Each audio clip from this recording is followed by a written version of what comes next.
Pemerintahan Daendels.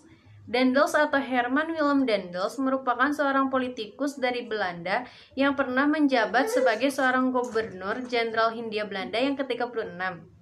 Ia dalam memerintah antara kisaran tahun 1808 sampai 1811, di mana saat itu Belanda sedang dikuasai oleh Prancis. Tugas utama Daendels pada saat itu ialah mempertahankan Pulau Jawa supaya tidak dapat dikuasai oleh Inggris. Sebagai pemimpin yang telah ditunjuk oleh pemerintahan Batav, Daendels harus memperkuat pertahanan dan juga memperbaiki administrasi pemerintahan, serta kehidupan ekonomi di Nusantara khususnya di tanah Pulau Jawa. Kebijakan pemerintahan Herman Willem Daendels. Sebagai seorang revolusioner, Daendels sangat mendukung perubahan-perubahan liberal.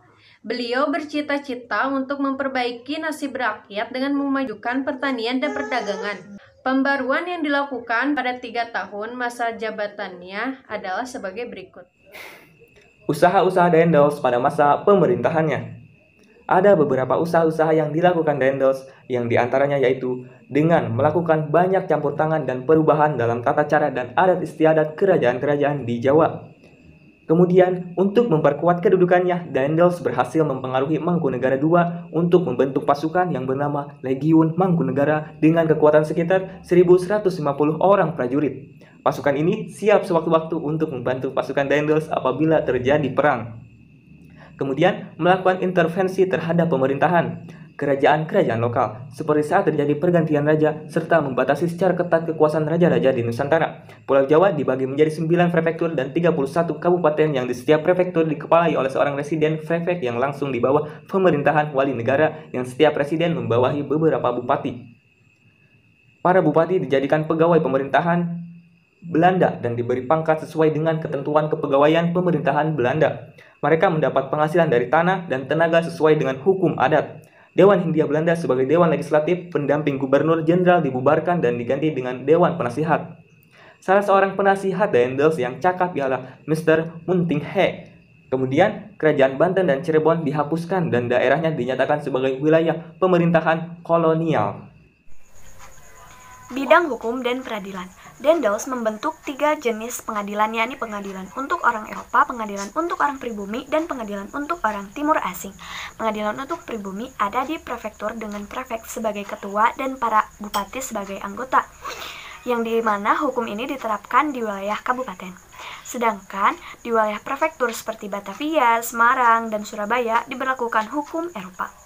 Pemberantasan korupsi tanpa pandang bulu, termasuk terhadap bangsa Eropa sekalipun. Akan tetapi, Daendels sendiri malah melakukan korupsi besar-besaran dalam penjualan tanah kepada swasta, bidang militer, dan pertahanan.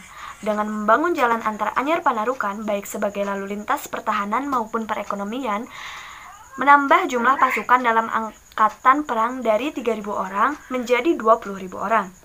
Membangun pabrik senjata di daerah Gresik dan Semarang. Hal itu dilakukan karena Daendels tidak dapat mengharapkan lagi bantuan dari Eropa akibat blokade Inggris di lautan, dan membangun pangkalan angkatan laut di ujung kulon dan Surabaya. Bidang ekonomi dan keuangan. Dengan membentuk Dewan Pengawasan Keuangan Negara, Algemeen Rekenkair, dan dilakukan pemberantasan korupsi dengan keras.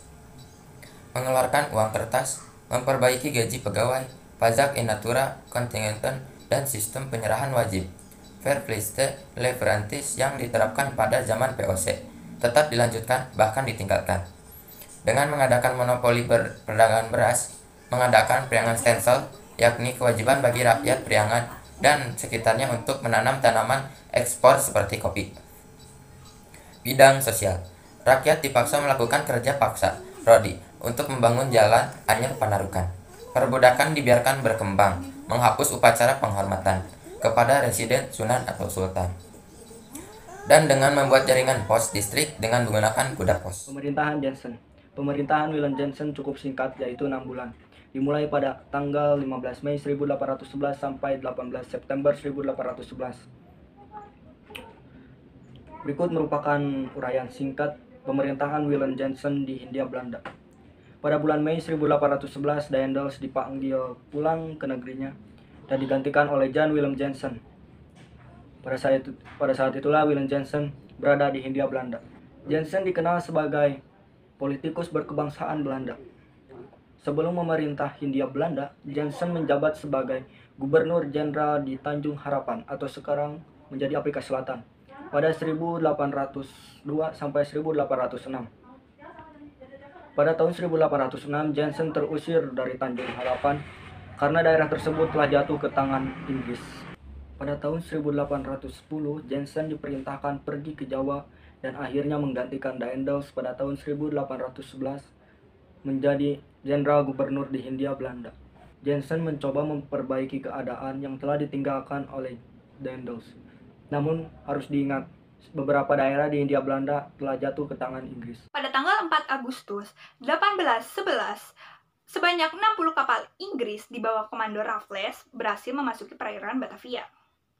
Pada tanggal 26 Agustus 1811, Batavia jatuh ke tangan Inggris. Jansen berusaha menyingkir dan bergabung dengan Legiun Mangkunegara beserta pasukan-pasukan dari Yogyakarta serta Surakarta. Namun pasukan Inggris lebih kuat dan berhasil memukul mundur Jansen beserta pasukannya.